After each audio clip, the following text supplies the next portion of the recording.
Vlogger આવી ગયા છે ભાઈ. એવું સખત વાવાઝોડું આવ્યું છે પણ અમારા કાકાના એકન જોવો યાર. બેચારા અમારા કાકાને તો યાર આ ધાર્યું ભય પડી ગયું.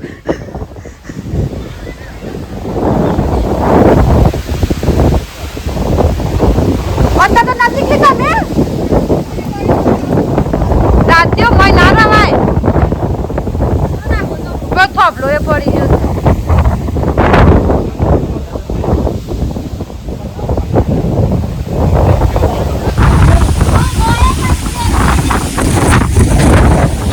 ટ્રેક્ટર નું કોઈ નહીં રટકી રહ્યું.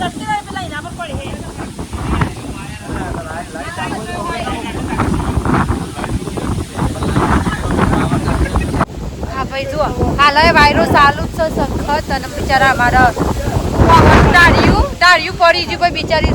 બોલો અમારે તો ઝાડો એવો છે.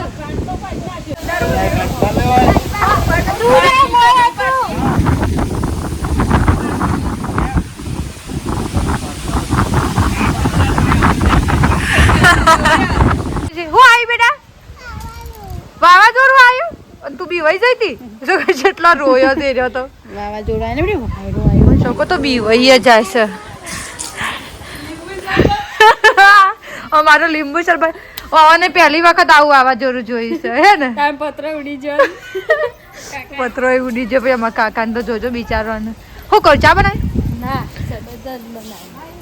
હા ભાઈ અમારે તો એકણ વાવાઝોડાની કોઈ નવાઈ નહીં. પાછું એકણ વાવાઝોડો ચાલુ જ હોય છે ભાઈ. પણ આ વખતે કોઈ ખતરનાક વાવાઝોડું આવી ગયું છે. ધારિયો પાડી નાખ્યો ભાઈ એવું વાવાઝોડું આવી ગયું. પેલા ઝાડ પડતો હવે ધારિયો પડ્યું આવીશ એટલે અમે ચા બનાવીએ છીએ. પ્લાન બદલાઈ ગયો.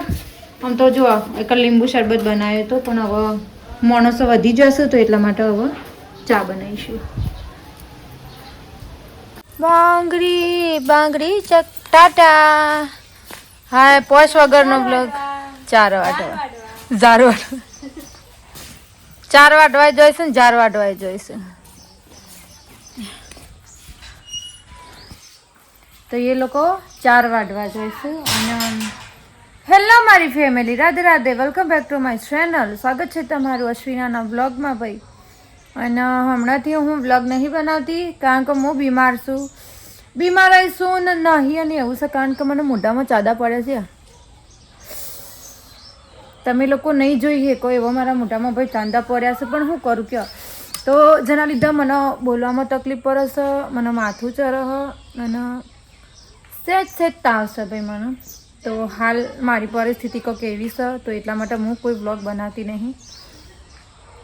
એટલી તબિયત ખરાબ થઈ જાય અને બોલો કશું ગમતું જ નહીં મને ભાઈ. તોય આજે કાઠી થઈ બોલાતું નહીં પણ તોય થોડું હું આજે ટૂંકો પણ બ્લોગ બનાવે ખરી. ચાંદા બતાવો વેટ. હજી આખું મોઢું ફૂટી ગયું છે. આટલાય ચાંદી પડી છે ને અને અચાનક ભાગમાં ચાંદી પડી છે ભાઈ. રવાતું નહીં મને બોલો. આજે વિચાર્યું ડૉક્ટર પાસે જવું પણ ડૉક્ટર નહોતા તો એટલા માટે હવે કાલે મેળવશે ને તો કાલે જે છે એ થઈ જઈશું યાર. મને એમ થાય છે કે હું જિંદગી થઈ જઈશ મારી બોલો. શયની રહી નહીં એવું થયું છે હાલ કારણ કે હું બીમાર છું ભાઈ એટલા માટે. અને તમે બીમાર હો ને એટલે તમને કશું ગમે ના. હાય મારી જિંદગી થાકાઈ લાગે છે અને ગરમી તો ભગવાન સારું કરજો. તો કહેવાનો મતલબ હાલમાં ઘેર એકલી છું. મારા બે ભાભીઓ સાર લેવા જઈ હું.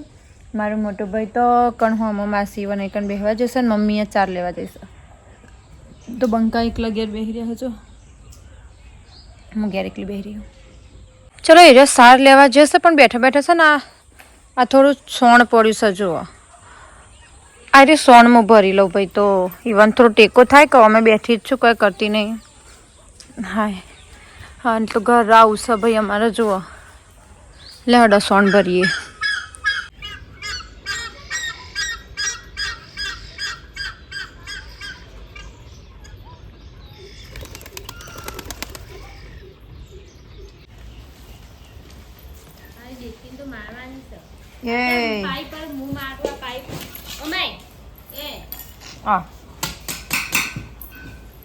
કાવ ગોડીઓ કાવ પપ્પા સજો પપ્પા સોજે ખાલી પપ્પા સોજે તોફાની થઈ જશે ભાઈ આ છોકરું અમારે જુઓ કોઈનું કીધું કરતો નથી આ બાદ જોજે કહી દે ભૈયા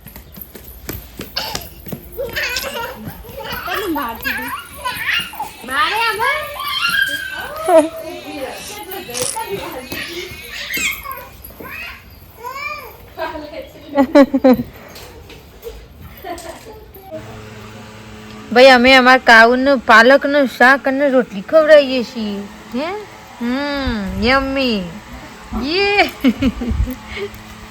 ભાઈ અચાનક અમારા ભાભીને કોક થઈ જશે મતલબ અમારા બાજુમાં જે ભાભી રહેશે ને ઇવન કોક થઈ જશે તો ઇમરજન્સીમાં ભાઈ ઇવન દવાખાને લઈ જશે તમે જુઓ તો જમવાનું એ બધાને બાકી છે પણ પછી ઇવન ઇમરજન્સી હોસ્પિટલ લઈ જશે ઇવન 2 દિવસ પેટમાં દુખતું હતું આજે બિચારા દવાખાને જઈને બતાવ્યો પણ તોય કોઈ ફરક પડ્યો નહીં તે બેભાન થઈ જાઓ બોલો તમે જુઓ તો બધો એટલો હાલ ગભરાઈ જશે તો એટલા માટે ઇવન લઈને હાલ દવાખાને જશે તો આ ભાઈ આઈડિયા બ્લોગને આપણે આટલું જ રાખીશું ને તમને વિડીયો ગમ્યો હોય તો ચેનલનો લાઈક શેર અને સબસ્ક્રાઈબ કરતા જજો આઈ એમ સોરી હો હું આવી રીતે બ્લોગ બનાવું છું મને બિલકુલ ગમતું નહીં પણ આ તો જુઓ અમે ઢાળા જ નહીં પડતા આવું હેડ હશે ભાઈ એટલા માટે હા ચલો આવજો ગુડ નાઇટ રાતે